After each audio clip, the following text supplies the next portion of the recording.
Hi అండి, నమస్తే. Welcome to cooking and gardening vlogs. ఈరోజు వీడియోలో కరకరలాడే గోధుమ పిండి చెక్కలు తయారు చేసి చూపించబోతున్నాను. ఒక నెల రోజుల పాటు అయితే నిల్వ ఉంటాయండి. చాలా టేస్ట్గా కూడా ఉంటాయి. ముందుగా ఒక బౌల్ అయితే తీసుకొని 2 కప్పుల వరకు గోధుమ పిండిని అయితే వేసుకోవాలి. అదే కప్పుతోటి 1/2 కప్పు అయితే వరిపిండిని అయితే వేసుకోవాలండి. వరిపిండిని వేసుకోవడం వల్ల మెత్తగా కాకుండా మనకి వడలో క్రిస్పీగా అయితే వస్తాయండి. నేనైతే ఇలాగైతే తయారు చేసుకుంటున్నాను. ఒక 1/2 టీ స్పూను జీలకర్ర అయితే యాడ్ చేసుకోవాలి. 3/4 టీ స్పూను కారం అయితే యాడ్ చేసుకోవాలి. 3/4 టీ స్పూను సాల్ట్ అయితే యాడ్ చేసుకోవాలి. నాకు ఈ పిండికి కరెక్ట్గా అయితే సరిపోతుందండి. మెజర్మెంట్ ఎక్కువ తక్కువ కాకుండా. మీకు కారం కొంచెం కావాలనుకుంటే ఇంకొంచెం యాడ్ చేసుకోవచ్చు, కానీ కరెక్ట్గా అయితే సరిపోతుంది. ఇవన్నీ కలిసేలాగా ఒకసారి అయితే కలుపుకోవాలి. ఇవన్నీ కలుపుకున్న తర్వాత దాంట్లోకి మనం వేసినవన్నీ ఉప్పు కారం అన్నీ సరిపోయేలా ఏదైతే ఒకసారి చెక్ చేసుకోండి. ఇందులోకి మామూలు వంట నూనెనండి, మరిగించింది కాదు. ఒక 3 స్పూన్లు ఆయిల్ అయితే వేసుకుంటున్నాను. ఇవన్నీ వేసుకున్న తర్వాత మరొక్కసారి అయితే పిండిని కలుపుకోవాలి. ఈ ఆయిల్ వేయడం వల్ల మనకి కొంచెం వడలు అయితే టేస్ట్ అయితే వస్తాయండి. చెక్కలు కూడా చాలా బాగుంటాయి. ఇలా పిండిని అంతా చూసి ఒకసారి చెక్ చేసుకోండి. ఇవన్నీ చెక్ చేసుకున్న తర్వాత కొంచెం ఇందులోకి వాటర్ అయితే నేనైతే 1 కప్పు వాటర్ కరెక్ట్గా సరిపోయిందండి. మనం చపాతీ పిండిలాగా మనం గట్టిగా కలుపుకోవాలి. మనం కొంచెం మెత్తగా కలుపుకున్నాం అనుకోండి, వాటర్ అది ఎక్కువైంది అనుకోండి, ఆయిల్ అయితే ఎక్కువ పీల్చేస్తుంది. మనం చపాతీ పిండికి ఎలాగైతే కలుపుకుంటామో అలాంటి కలుపుకుంటూ ఉండాలి. కలిపిన తర్వాత పిండిని అయితే చెక్ చేసుకోండి. కొంచెం వాటర్ అది ఎక్కువైంది అనుకోండి, కొంచెం గోధుమ పిండిని అయితే యాడ్ చేసుకోండి, ఏం పర్వాలేదు. దీన్ని ఒక 10 నిమిషాలు అయితే నాననివ్వాలి. ఇలా పిండి నానిన తర్వాత ఒక్కొక్కటి ఉండలుగా చేసుకొని అయితే మనం ఒక గిన్నెలోకి అయితే పెట్టుకోవాలి. ఒక్కొక్కసారి తీసుకుంటే మనకి పని ఈజీ అయితే అయిపోతుందండి. ఇలా చేసుకొని ఉండలా చేసుకొని చపాతీలు అయితే ఎలా అయితే ఒత్తుకుంటారో అలాగే ఉండలు అయితే రెడీ చేసి ఆ బౌల్లో అయితే పెట్టుకోవాలి.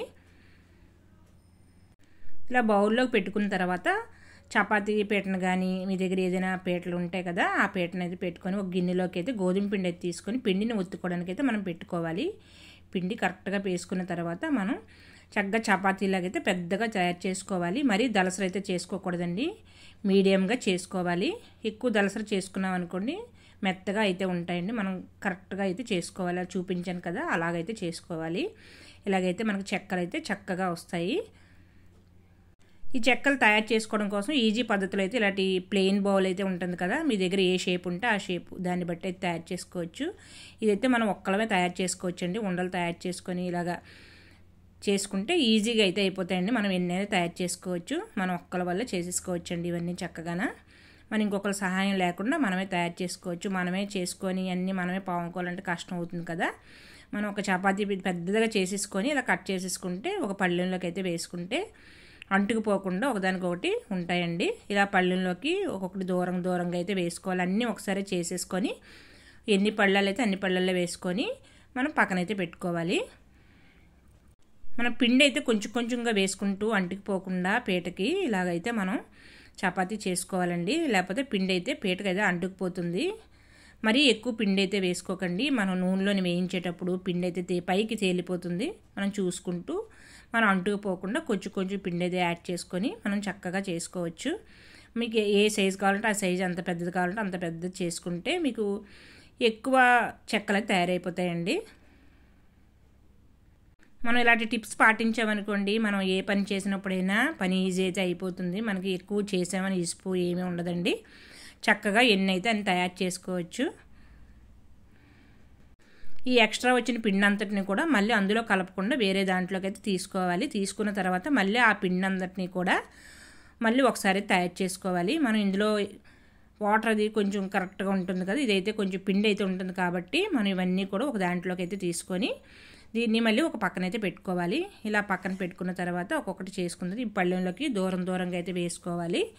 ఇవన్నీ వేసుకోవడం వల్ల అంటికిపోకుండా ఉంటాయండి. ఒకదాని మీద ఒకటి అయితే వేసుకోకండి. ఇప్పుడు డీప్ ఫ్రై కోసం ఆయిల్ అయితే పెట్టుకోవాలి.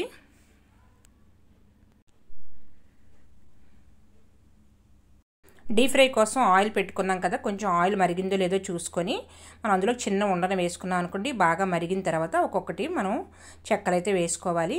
మంటని మీడియం ఫ్లేమ్లో పెట్టుకొని ఫ్రై చేసుకోవాలండి. హై ఫ్లేమ్లో పెట్టుకొని వేడి చేసుకోకూడదు, మాడిపోతాయి. మనం 2 వైపులా కూడా తిప్పుకొని అయితే చేసుకోవాలి. కొంచెం కలర్ మారినంత వరకు తీసుకుంటే సరిపోతుంది. తర్వాత కలర్ అయితే వచ్చేస్తాయండి. అంతేనండి, ఈజీగా అయిపోతుంది.